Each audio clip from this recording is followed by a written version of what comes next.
आपण पाहत आहोत इष्टिकाचिती घन घटकावरील सरावासाठी स्वाध्याय। पहिला प्रश्न, प्रत्येक इष्टिकाचितीच्या समान मापाच्या किमान किती कडा असतात? तर आपली ही इष्टिकाचिती अशा प्रकारे असेल, तर या समोरासमोरच्या ज्या दोन बाजू आहेत त्या समान असणार आहेत। याशिवाय बाजूच्या या दोन समोरासमोरच्या कडा समान असणार आहेत, तर एकूण अशा 4 कडा समान असतील। बरोबर उत्तराचा पर्याय आहे पर्याय क्रमांक 2। दुसरा प्रश्न, घनांच्या बाबतीत पुढीलपैकी कोणते विधान असत्य आहे? पहिला पर्याय, घनाची सर्व पृष्ठे चौरसाकार असतात। तर घन म्हटलं तर प्रत्येक पृष्ठ हे चौरसाकार असतंच। दुसरा पर्याय, घनाला 8 शिरोबिंदू असतात। हे पण विधान बरोबर आहे। तिसरा पर्याय, घनाला 6 कडा असतात। आपल्याला माहित आहे की घनाला 6 कडा नसतात, तर घनाला 12 कडा असतात। म्हणजे असत्य चुकीचं विधान मिळणार आहे पर्याय क्रमांक 3 मध्ये। चौथा पर्याय, प्रत्येकी एका कडेला समांतर अशा 3 कडा असतात। हे पण विधान बरोबर आहे। तिसरा प्रश्न, इष्टिकाचितीच्या पृष्ठे व कडांची संख्या यांची बेरीज ही घनाच्या कडा व शिरोबिंदूच्या संख्येच्या बेरजेपेक्षा कितीने कमी आहे? आधी आपण इष्टिकाचिती पाहू। इष्टिकाचितीला एकूण पृष्ठे असतात 6 आणि कडा असतात 12। तर एकूण यांची बेरीज आपल्याला मिळणार आहे 18। आता पाहूया घनाच्या बाबतीत। घनाला काय सांगितलंय? कडा। घनाला कडा असतात 12 आणि शिरोबिंदू असतात 8। तर यांची बेरीज आपल्याला मिळणार आहे 20। प्रश्न विचारलाय की इष्टिकाचितीच्या पृष्ठ कडांची संख्येची बेरीज आणि घनाच्या कडा शिरोबिंदूच्या संख्येची बेरीज कितीने कमी आहे? कितीने कमी आहे काढण्यासाठी या 20 मधून 18 वजा केल्यानंतर आपल्या लक्षात येईल की 2 ने कमी आहे। बरोबर उत्तराचा पर्याय मिळेल पर्याय क्रमांक 1। चौथा प्रश्न, 4 ते 6 साठी सूचना पुढील आकृती पहा। तर इथं तुम्हाला एक आकृती दिली आहे। या आकृतीवरून 4, 5 आणि 6 या प्रश्नांची उत्तरं आपल्याला द्यायची आहेत। चौथा प्रश्न, पुढीलपैकी कोणत्या जोडीतील कडांची लांबी समान नाही? पहिला पर्याय, AB व PQ। तर AB आणि PQ या काय आहेत? समान कडा आपल्याला दिसतील। दुसरा, AD व BC।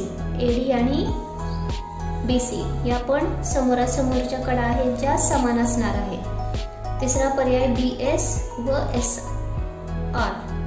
BS आणि SR तर या लगतच्या कडा आहेत, यांची लांबी समान असणार नाही। बरोबर उत्तराचा पर्याय मिळेल पर्याय क्रमांक 3। पाचवा प्रश्न, जर AD ची लांबी 3.5 सेंटीमीटर आहे तर QR ची लांबी किती? AD ची लांबी 3.5 सेंटीमीटर दिली। आपल्याला विचारले QR ची लांबी। तर AD, PS, QR आणि BC या काय आहेत? समोरासमोरच्या समांतर आणि समान लांबीच्या कडा आहेत। याचा अर्थ AD ची जेवढी लांबी असणार आहे तेवढीच BC ची असणार आहे, PS ची पण असणार आहे आणि QR ची पण तेवढीच लांबी असणार आहे। मग QR ची लांबी आपल्याला मिळणार आहे 3.5 सेंटीमीटर। बरोबर उत्तराचा पर्याय मिळेल पर्याय क्रमांक 4। सहावा प्रश्न, APQB या पृष्ठभागाचे क्षेत्रफळ 10.5 चौरस सेंटीमीटर आहे। APQB, APQ आणि B तर याचं क्षेत्रफळ आपल्याला दिलं आहे 10.5 चौरस सेंटीमीटर। जर APQB व CDSR म्हणजे CDSR या दोन पृष्ठांच्या आतून चंदेरी कागद लावायचा असेल तर त्या कागदाचे क्षेत्रफळ किती असावे? तर आपल्या इथं आकृतीवरून लक्षात येईल की APQB आणि DSRC हे काय आहेत, समोरासमोरची पृष्ठ आहेत आणि दोघांचं क्षेत्रफळ पण समान असणार आहे। यांच्या समोरासमोरच्या बाजू समान लांबीच्या असणार आहे, त्याचा अर्थ क्षेत्रफळ पण समान असणार आहे। आता आतून चंदेरी कागद लावायचा आहे, तर त्या कागदाचं क्षेत्रफळ काढण्यासाठी आपल्याला या APQB चं क्षेत्रफळ आणि CDSR चं क्षेत्रफळ यांची काय करावी लागेल, तर बेरीज करावी लागेल। म्हणजे 10.5 मध्ये आपल्याला 10.5 चौरस सेंटीमीटर मिळवावे लागतील। आपल्याला मिळतील 10.5 आणि 10.5, 10 20 आणि वरचे 21 चौरस सेंटीमीटर, म्हणजे त्या कागदाचं क्षेत्रफळ असणार आहे 21 चौरस सेंटीमीटर। बरोबर उत्तराचा पर्याय आहे पर्याय क्रमांक 1।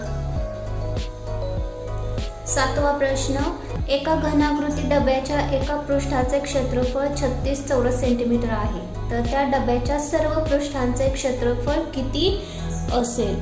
तर घन म्हणला तर घनाला एकूण 6 पृष्ठ असतात आणि 6च्या 6 पृष्ठे चौरसाकृती असतात। याचा अर्थ जर एका पृष्ठाचं क्षेत्रफळ 36 चौरस सेंटीमीटर असेल तर ह्या 6 पृष्ठ म्हणजे प्रत्येक जेवढी पृष्ठ आहेत त्याच्या प्रत्येकाचं क्षेत्रफळ हे 36 चौरस सेंटीमीटर असणार आहे।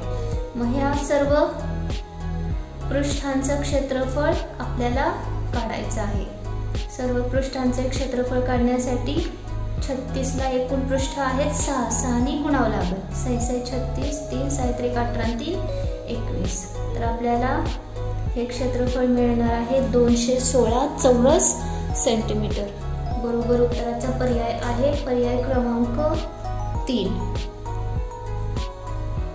8वा प्रश्न, पुढीलपैकी असत्य विधान कोणते? पहिला पर्याय, इष्टिका चितीत 8 शिरोबिंदू 12 कडा असतात। तर आपल्याला माहिती आहे इष्टिका चितीला 8 शिरोबिंदू असतात आणि 12 कडा असतात। दुसरा पर्याय, घन इष्टिका चिती या दोन्ही त्रिमितीय वस्तूंना प्रत्येकी 6 पृष्ठे असतात। हे विधान पण बरोबर आहे।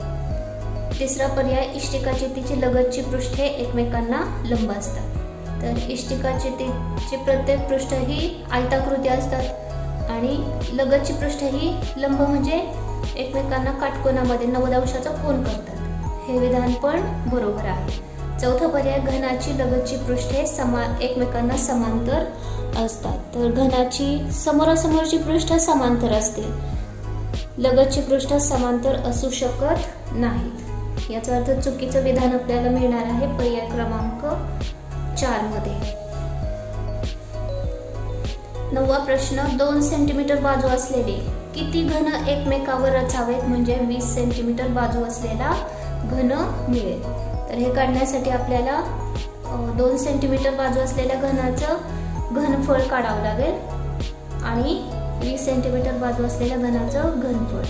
तर हे घनफळ काढण्याचं सूत्र असणार आहे लांबी गुणिले रुंदी गुणिले उंची।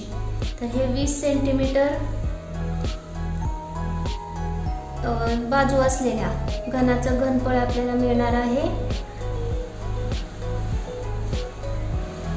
20 त्रिक 20 दुने 40 दुने 80।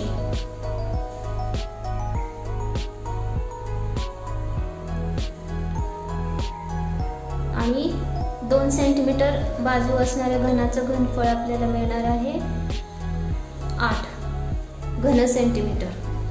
तर एकमेकावर किती रचावेत तेव्हा 20 सेंटीमीटर बाजू असलेला घन मिळेल काढण्यासाठी या 8000 ला आपल्याला 8 ने भागावं लागेल।